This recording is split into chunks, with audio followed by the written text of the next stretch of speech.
The funding for this video is provided by the amazing members of my Patreon. Also contributions from viewers like you. Thank you. Yeah, I started from PBS Kids. What you gonna do? Fight me? Anyway, roll the video. Okay, so we have a little disclaimer before we get started. I am not calling Jawbreaker a racist movie whatsoever. For the most part, it's a very white movie. It's your typical white teen movie. That being said, because it's your typical white teen movie, it still has an issue with race. That being tokenism. Me talking about the issues with this film is not saying that I dislike the film at all. Just because you like a piece of media doesn't mean the problems within it magically go away.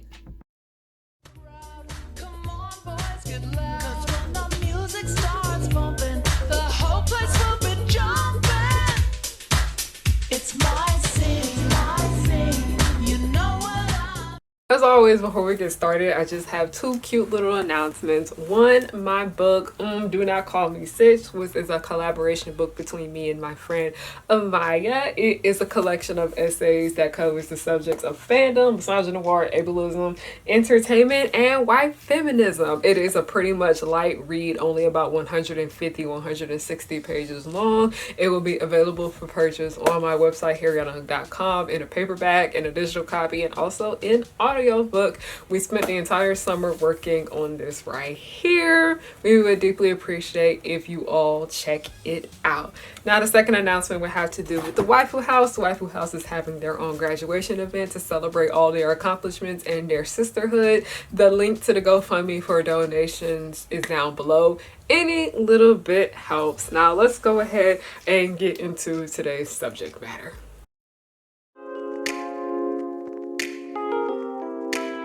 Now, what exactly is Jawbreaker? Jawbreaker, I say, would have to be a cult classic film. And let me tell you, it's not a cult classic film in the way Mean Girls is a cult classic, because people always liked Mean Girls when that shit first came out, okay? That was one of my first PG-13 movies, by the way. Should not have been watching that young. I blame my counselors at summer camp.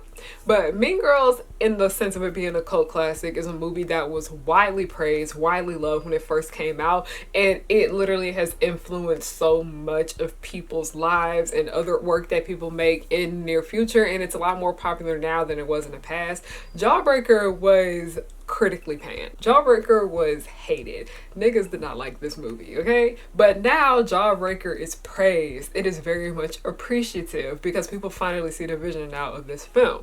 Jawbreaker is a movie about these five girls if you want to get technical, where on their 17th birthday they play a prank on each other and they ended up kidnapping one of the girls named Liz. They end up shoving a jawbreaker in her mouth, trying not to get her to talk, but the jawbreaker it slipped and yeah, she choked and died on that. And the next thing you know, yeah, it's chaos. It's a whole bunch of chaos. There is a girl that is seen as very much unpopular. Her name is Fern. She ends up finding out about Liz's death because she was there to deliver her homework for her, and she saw like basically the girls trying to clean up the mess of how they ended up de-wording her, and they turned her into basically the most popular girl in school after that. And it's just a series of unfortunate events. It's just girls being bitchy to one another. It is technically a black comedy film. There are some scenes within this movie that are very much disturbing, but overall I'd say it's a pretty solid film. This movie does have a lot of issues, okay, and that is one of the things that we are going to be speaking about today. I personally, this is my biggest gripe with this movie. As much as I like Jawbreaker, I gave it 4 stars on Letterboxd. It needed more time. This movie needed probably at least 20 more minutes to flesh out everything, because it just felt like it was rushed in the end. But we're not really here to talk about Jawbreaker's writing in that aspect. We are here to talk about Jawbreaker in its portrayal of blackness, or the lack thereof. Now, what exactly is tokenism? Tokenism is something that I often talk about here on this channel, but I feel like it's been a minute since I've actually given a definition of it. So, to refresh everyone's brains, use your noggins right now. I will give you guys the definition of tokenism and like a example that we will all be able to understand. Tokenism is the practice of making only a perfunctory or symbolic effort to be inclusive to members of minority groups, especially by recruiting people from underrepresented groups in order to give the appearance of racial or gender equality within a workplace or educational context. And here in this context, we are talking about tokenism within film. A great example of when it comes to our media and tokenism would have to be Susie Carmichael from Rugrats, and then also All Grown Up. But more specifically, Rugrats. As you know, if you have watched Rugrats from its beginning, Susie didn't exist. She was literally brought into the show later on as basically a person to challenge Angelica. But we know damn well the reason why they made her black is because this show was very much white as hell. Well, I enjoy Susie's character more so for what she did in Rugrats than in All Grown Up, because her character was, oh my god, they butchered her so bad in All Grown Up. That's another topic for another discussion that I have talked about numerous times on this channel. Susie is a token. As much as you like Susie Carmichael's character, it's okay to admit that she's a token black kid. That's what she is, sadly. And I know like now in the future that we have taken token black characters and we have, taken them and, basically have taken these characters on as our own and showing our appreciation that we have for them growing up. That literally doesn't take away from the fact that they were literally just put in there for the sake of air quote diversity, as if the people behind the production were doing black people a favor. So what exactly is the issues with tokenism in 80s and 90s teen movies? And this has to do with both like the students and the teachers and the staff, I'd say. But usually in these 80s and 90s and 2000s, by the way, the early 2000s specifically, then we have these teen movies. They usually would have like a token black friend or a token minority. I'd say two good examples of this would have to come from the movies She's All That and 10 Things I Hate About You. Now, both of these movies are seen as those white teen films, but She's All That, I would have to say, would have to be one of the more diverse ones within that bunch, because there was just so many like black people in it, but mind you, they didn't really contribute nothing important to the plot. They were just there in the background to for the sake of diversity. But I say the little tokens of the movie, mind you, they had numerous ones, but it would have to be Usher. Y'all know we love him over here, okay? Love him. And also Lil Kim. Basically, those were like two of the tokens that they had with the movie. They were just there to fill in space. They just were there. That's pretty much it. And then also I'd say that Usher contributed a little bit more than Lil Kim's character, because Usher was the DJ at the dance. But even then, that scene didn't contribute anything important to the plot. So yeah, they are the tokens of She's All That. Now, moving forward with 10 Things I Hate About You, Gabrielle Union was in this movie. And this was before Bring It On, okay? Bring It On, Gabrielle Union, I felt like was a game changer when it came to the way we view black girls and black teens in general when it came to Western live action media. But Gabrielle Union's character, let's just say Gabrielle was too talented for this shit, okay? Basically, her only purpose within the movie was to just, be the support for her friend in the film. She wasn't really important. You could have just written her out and made a little small tweaks here and there, and she most definitely wouldn't have been important. When it comes to tokenism, oftentimes when it comes to these teen live action Western films, the token usually doesn't really contribute much to anything. They're just simply there for the sake of diversity. Usually when it comes to animation, when it comes to tokenism, I'd say that the token black friend or the token minority plays a lot more of an important role. But when it comes to these live action Western teen movies, they're targeted towards older audiences, and it's just kind of sad seeing how these movies really kind of failed black people growing up. Because I remember growing up, I didn't really necessarily have a lot of teen films and shit like that, unless it was like pretty much black led and whatever. These movies, we were just on the side, we weren't important, whatever.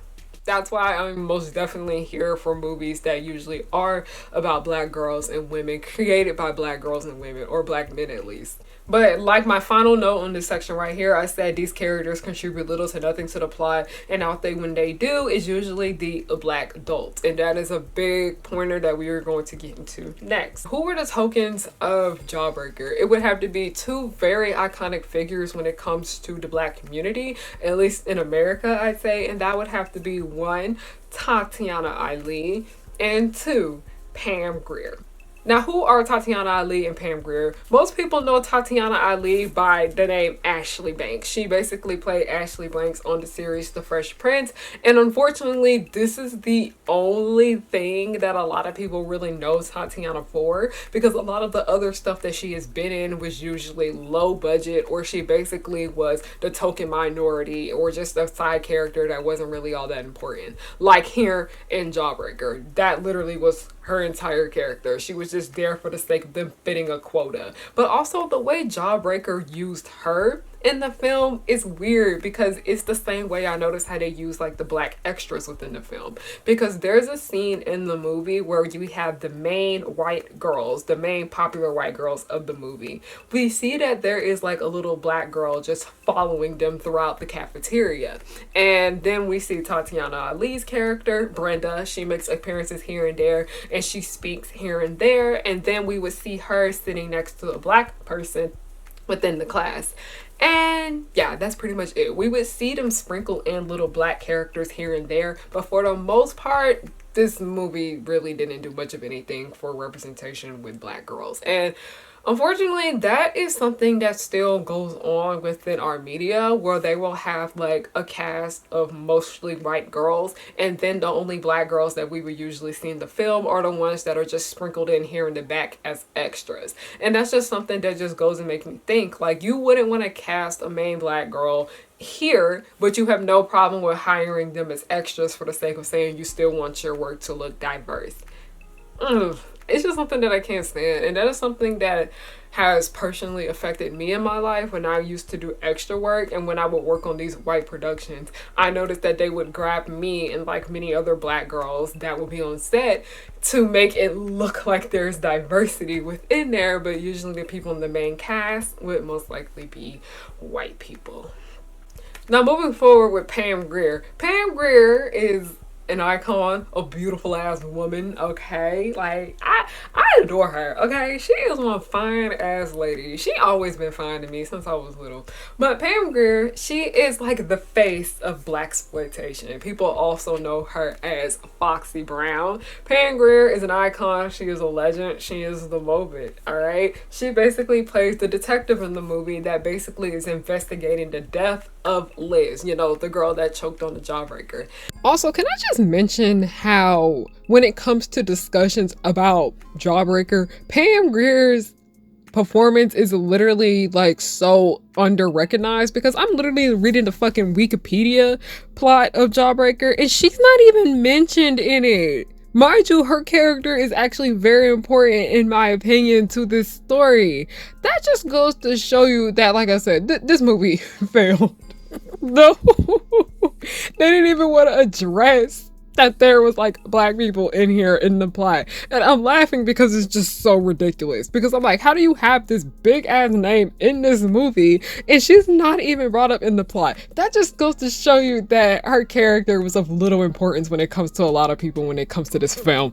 Pam Grier's character here is particularly interesting, because usually when we see black adults in these white teen movies, they usually are like, you know, teacher, or they are like a counselor, or they're just pretty much a staff member. Here, she is a detective, and that honestly is technically on brand for Pam Grier, because usually those kinds of people that she plays are like women that can kick ass. She basically is known for playing characters that are women that can whoop your ass, which, yeah.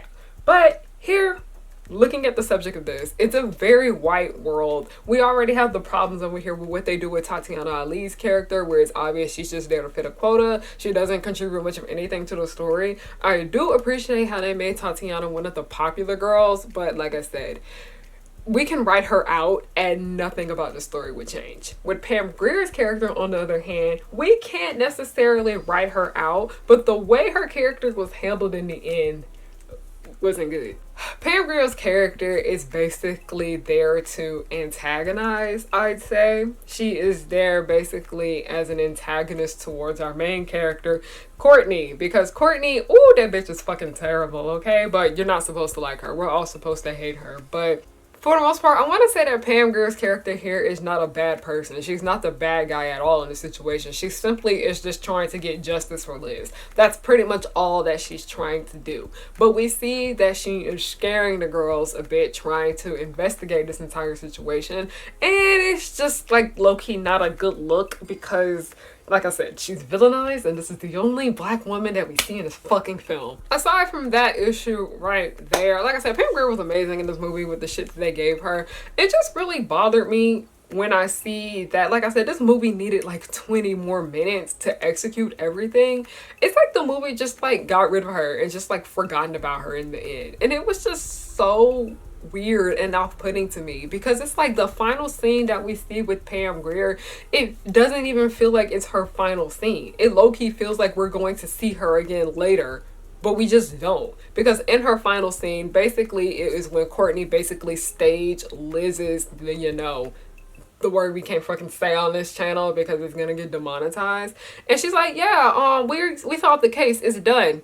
And I'm like, are you just gonna leave her fate like that?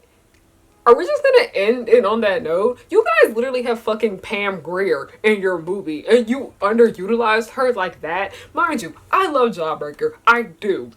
But this movie did not do Pam Grier justice towards her character in the end. For the most part, she was very fun to watch. We just saw that she was a bad bitch that was there on her job and trying to investigate. But it also kind of frustrates me because it low-key just made her look a little not smart. Because Courtney's entire plan was just not really well thought out, if you ask me. But also, the movie is a black comedy. Everything is supposed to be over the top and this and that and the third. So we can have that excuse be there for that. I understand that aspect right there. I understand that creative decision.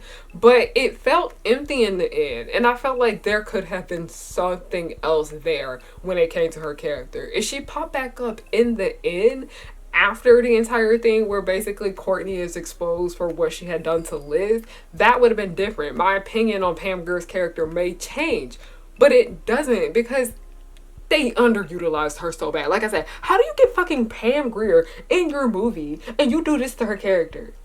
For the most part, when it came to 80s and 90s and 2000s teen movies to a certain extent, black representation and just representation for people of color in general really just feels like crumbs.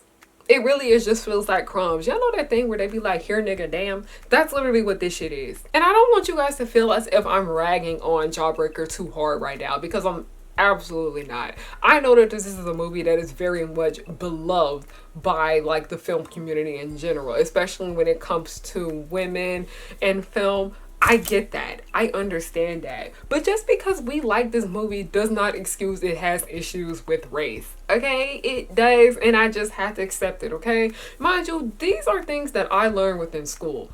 We learned about the issues within race and representation within film in my film classes that I've taken. We talk about the subject of race and portrayal with that in my African American studies classes. Fuck, we even do that in my English class when we're talking about African American literature or literature written by people of color or people of color's representations within literature written by white people. Analyzing media and how black people are portrayed in it isn't anything new, and it shouldn't really be seen as something that's taboo either when it comes to something that is very much well beloved. Because a lot of these teen movies, I can go ahead and name a lot of them, count a lot of them down. They did a really horrible job when it not just came to the representation for black people, but people of color in general.